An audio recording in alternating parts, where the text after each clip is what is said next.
నేడు వినాయక చవితి. ప్రతి వీధిలో, ప్రతి ఇంట్లో, ప్రతి కార్యాలయంలో విఘ్ననాయకుడు కొలువుదీరాడు. 2 తెలుగు రాష్ట్రాల్లో వాడవాడలా గణేశుడి మంటపాలు వెలిశాయి. గణపతి బప్ప మోరియా నినాదాలతో మారుమోగుతున్నాయి. హైదరాబాద్, సికింద్రాబాద్లలో పండుగ సందడి నెలకొంది. వేల సంఖ్యలో వినాయకుడి విగ్రహాలు పూజలు అందుకుంటున్నాయి. గణపతి బప్ప మోరియా నినాదాలతో వినాయక మంటపాలు మారుమోగుతున్నాయి. హైదరాబాద్, సికింద్రాబాద్, నాంపల్లి, చార్మినార్, బాలాపూర్, ముషీరాబాద్, సనత్ నగర్ ఇలా దాదాపు అన్ని ప్రాంతాల్లోనూ వినాయక మంటపాలు వెలిశాయి. వినాయకుడి పండుగ అంటే ప్రతి ఒక్కరికి ప్రీతిపాత్రమే. తప్పెట్లు, మేళతాళాలు, ఊరేగింపులతో సందడి సందడిగా కొనసాగే పండుగ ఇది. ఓ రకంగా చెప్పాలంటే కమ్యూనిటీ ఫెస్టివల్. కొన్ని వందల మంది ఒకే చోటికి చేరి ఒకేసారి నిర్వహించుకునే అరుదైన పండుగగా దీనికి గుర్తింపు ఉంది.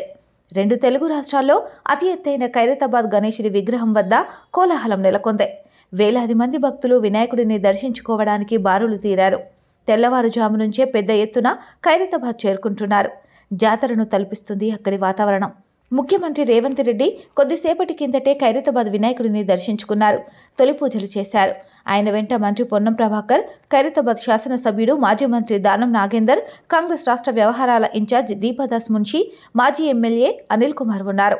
అంతకుముందు బంజారాహిల్స్లోని తన నివాసంలో వినాయక చవితి పూజలను నిర్వహించారు రేవంత్ రెడ్డి.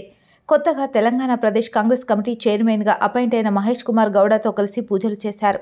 అక్కడి నుంచి నేరుగా ఖైరతాబాద్ చేరుకున్నారు.